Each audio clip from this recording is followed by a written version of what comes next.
Madam یہ harassment کے cases وغیرہ سے ریلیٹ اگر میں آپ کو ایک بات کہوں کہ پوچھوں کہ ہیراسمنٹ کے بھی کئی طرح کے کیسز ہوتے ہیں.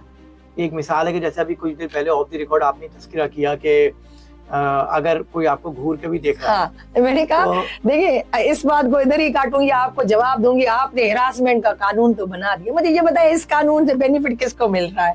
میں ایز اے فیمیل ہوں, بہت لوگ مجھ پہ سوال اٹھاتے ہیں کہ میڈم آپ ایز اے فیمیل ہیں لیکن آپ ہمیشہ جو ہے نا مردوں کا ساتھ زیادہ دیتی ہیں. اچھا جی یہ میں کورٹوں میں بھی سنتی ہوں. دیکھیں لفظ ہراسمنٹ اس کو اگر دیکھا جائے تو یہ بہت چھوٹا لفظ نظر آئے گا, لیکن میں نے آپ کو ریکارڈنگ سے پہلے بھی ایک بات کی کہ دیکھیں اگر ایک شوہر اپنی بیوی کو پیزا نہ کھانے کا بھی کہتا ہے تو یہ بھی ہراسمنٹ میں آ جاتا ہے. ہراسمنٹ کے کائنڈس ہوتے ہیں, فزیکل ہراسمنٹ آتی ہے, مینٹل ہراسمنٹ آتی ہے, بائی کنڈکٹ. جیسے میں نے کہا کہ بھائی اگر میں آپ کو بغیر کسی ریزن کے گھور کے دیکھتی ہوں اور اپنی آنکھوں کا اشارہ کرتی ہوں تو یہ بھی ہراسمنٹ میں آتا ہے. ٹھیک ہے, حالانکہ میاں بیوی کا مثال دیا جائے کہ بھائی میاں نے منع, اس کا حق بنتا ہے, شریعت میں اس کا حق بنتا ہے, وہ اپنی بیوی کو روک سکتا ہے, لیکن آج آپ کیا کہہ رہے ہیں یہ ہراسمنٹ ہے. ٹھیک ہے, لیکن اگر وہ مثال کے طور پہ یہی آپ کی والی بات کو میں کنٹینیو کروں اور کنٹینیو کر کے میں اس والے بات پہ لے کر آؤں کہ کسی شوہر نے اپنی بیوی کو پیزا کھلانے سے منع کر دیا یا واٹ ایور جو بھی شاپنگ کرانے سے منع کر دیا, اور یہ آپ کہہ رہی ہیں ہیراسمنٹ میں آتا ہے. اب یہ جو ہیراسمنٹ میں آ گیا اس میں بیوی کے پاس کیا رائٹس ہیں کہ وہ کیا اس میں سیکشنز لگوا سکتی ہے اور کس طرح سے اپنی بات کو آگے پہنچا سکتی ہے, یا اپنے انصاف کے لیے اس کو انصاف کے لیے پتہ نہیں کہیں گے نہیں کہیں گے. بھائی بیوی کیوں کوئی اور بھی ہو نا, آج کل ہے کیا کہ اگر آپ نے کسی کو سمپل میسج کر دیا, آپ نے ہلکا سا اس کو تھریٹ کر لیا, ٹھیک ہے, آپ کہتے ہیں یہ ہراسمنٹ. قانون کیا کہتا ہے, جائیں بھائی سائبر کرائم میں چلے جائیں, آپ وہاں پہ اپلیکیشن دے دیں.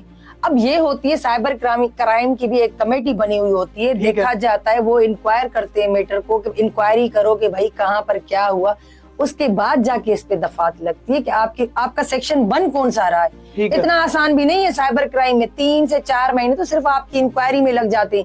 لوگوں کو یہ لگتا ہے کہ بھائی بس میں سائبر کرائم میں چلی گئی تو میرا ایک دم سے وہاں پہ FIR بھی ہو جائے گی, کیس بھی چلے گا. نہیں, انصاف لینا اتنا آسان بھی نہیں ہے. میرے ساتھ پرسنلی اپنے ساتھ یہ چیز ہوئی ہے جو ہراسمنٹ کی آپ بات کر رہے ہیں. ہوئی ہے؟ جی بالکل ہوئی ہے. بتانا چاہیں گی کیا اصل میں یہی بتانا چاہوں گی. دیکھیں مجھے سب دیکھتے ہیں, میں ایز اے سوشل ورکر کام کرتی ہوں. بالکل, کسی شخص نے میری فیس بک سے میری پکچرز اٹھا لی اور اس نے مختلف لوگوں کو بھی, کیا کسی عام بندے کو انہوں نے میسیجز نہیں کیے, کسی MPA کو, کسی MNA کو میری تصویریں وہ مسلسل بھیج رہا ہے کہ میں ہمیرا ہوں, پیسوں کی ڈیمانڈ کی.